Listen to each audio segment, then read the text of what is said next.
Olá, agora a gente vai apresentar um recurso para leitura e escrita de 2 em 2 bytes ou de 16 em 16 bits, que nos fornece um conjunto de códigos muito maior para representar os diferentes símbolos de diferentes idiomas. Vamos ver um exemplo. Neste exemplo, a gente tem o método main que chama outros 3 métodos estáticos: escrever caracteres, ler caracteres e escrever, copiar uma linha inteira. Vamos ver como é que isso funciona. Começamos então pelo escrever caracteres, que é uma operação de saída, de output, mas em vez da gente usar o file output string, a gente está usando o file writer. Ele, então, vai permitir tratar cada um desses símbolos da nossa string, que a gente chamou de texto, com códigos de 2 em 2 bytes, de 16 em 16 bits. Assim como o file output string, a gente usa um caminho de arquivo. Nesse caso, nesse exemplo, a gente passou o caminho completo, né, dizendo o disco e a pasta.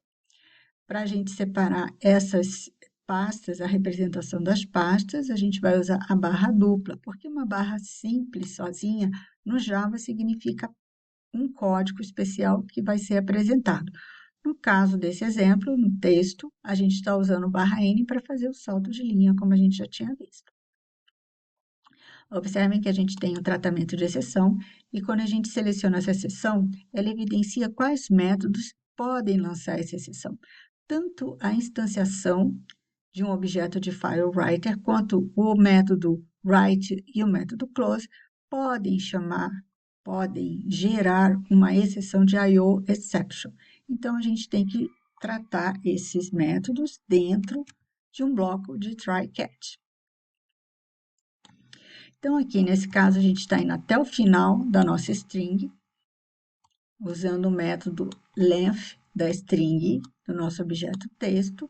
Então, esse contador que começa no 0, ele vai pegando letra a letra do nosso texto com o método char_at, onde a gente passa o índice daquele elemento na nossa string, e após a escrita dessa letra no nosso arquivo de saída, a gente aumenta o nosso contador até chegar no fim desse texto, dessa string. Para então a gente fechar o arquivo. Sempre fechamos o arquivo depois de utilizar. Bem parecido também é o método ler caracteres. Nesse método, a gente vai usar o file reader no lugar do file input string. Nesse caso, cada um dos caracteres que a gente escreveu no arquivo teste.txt da pasta temp do disco C, eles vão ser lidos de 2 em 2 bytes, né? Lembrando que o file input string lê de 1 em 1 byte. E a operação de leitura é bem parecida, a gente tem uma variável local C, enquanto não for o fim do arquivo, ela vai fazer a leitura de cada um desses caracteres, e para a gente saber que a leitura deu certo, a gente vai escrever essa leitura na nossa console, fazer um systemout.println. Nesse caso é só print, né? Para ficar tudo na mesma linha. E logo na sequência, terminou o laço de repetição, a gente fecha o nosso arquivo de leitura. Então, a gente escreveu no primeiro método, recuperou aqueles dados numa operação de leitura. O terceiro método, copiar e escrever linhas, ele ainda usa o file reader e o file writer, só que ele usa em conjunto com duas outras classes. Vamos dar uma olhadinha nessas classes.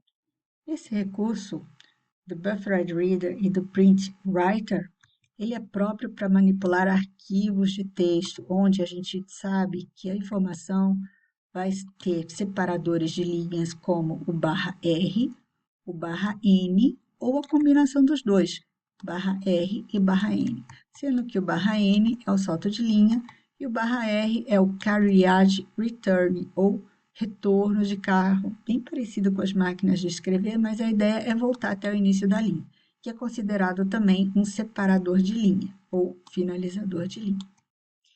Então, as classes BufferedReader, elas vão trabalhar, e PrintWriter, vão trabalhar em conjunto com o FileReader e o FileWriter. justamente bufferizando o conjunto de caracteres em uma linha inteira até a gente chegar no separador previsto. Vamos ver como é que isso funciona. Como a gente já tinha visto, né, o file reader, ele vai trabalhar em conjunto com o buffered reader, sendo que o file reader vai ler caractere por caracteres de 2 em 2 bytes e bufferizar no objeto do buffered reader que a gente chamou de in. A gente vai fazer parecido a escrita. A escrita vai ser em um novo arquivo, testelinha.txt, que vai ser manipulado caractere por caractere por um objeto do FileWriter, que vai estar sendo apontado para um objeto do PrintWriter. Então, como é que funciona? O meu arquivo de entrada, que é o teste.txt, vai ser lido linha a linha, então não é mais caractere em caractere. Para isso, a gente tem o método readLine. Quando a gente não chegar no fim do arquivo, a gente vai lendo as linhas. E para cada linha que a gente conseguiu ler, a gente vai escrever no nosso arquivo de saída, que é o teste.txt. Então, em vez de a gente fazer uma cópia de um arquivo para outro de caractere em caractere, cada caractere com 2 bytes, a gente vai fazer uma cópia de um arquivo para outro de linha em linha, porque é um arquivo texto, onde a gente sabe que vai encontrar os separadores ou finalizadores de linha. Terminando de usar os arquivos, a gente sempre fecha esses arquivos. Vamos ver então como é que funciona.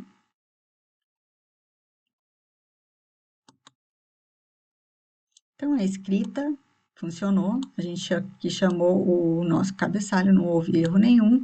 Vamos ver aqui que o método escrever caracteres, ele não está jogando nada na console. Então, escrever caracteres, ele simplesmente pega a nossa string e escreve no nosso arquivo de saída, não apresenta nada na nossa console. Vamos ver no Windows Explorer como é que ficou esse arquivo. Então, aqui eu abri minha pasta temp e o meu arquivo teste.txt recém-criado, ele tem exatamente o texto que a gente pediu para gravar, que é a nossa string. Observe que tem aqui um espaço em branco logo após a quebra de linha, exatamente como está no nosso código. Vamos voltar no código. Então, no nosso código, o nosso texto original tem um espaço em branco, quebra de linha, outro espaço em branco e assim o resto da nossa segunda linha. O que mais? A gente fez a chamada da operação ler caracteres, fazer uma operação de leitura, onde a gente exibe na console cada um dos caracteres que foram lidos do arquivo teste.txt, que é exatamente a nossa string com o salto de linha. E, por fim, no nosso método main, a gente chama copiar e escrever linha, onde a cópia e escrita ela é feita de linha em linha. E o resultado a gente também está exibindo aqui na console com esse comando da linha 49. Então, se a gente voltar lá no nosso Windows Explorer, a gente acaba encontrando esse novo arquivo que é o teste linha. Teste linha, então, ele está selecionado e ele tem exatamente o mesmo conteúdo que a gente verificou no arquivo teste.txt. Tentem ver se vocês conseguem esse resultado também. Bom trabalho!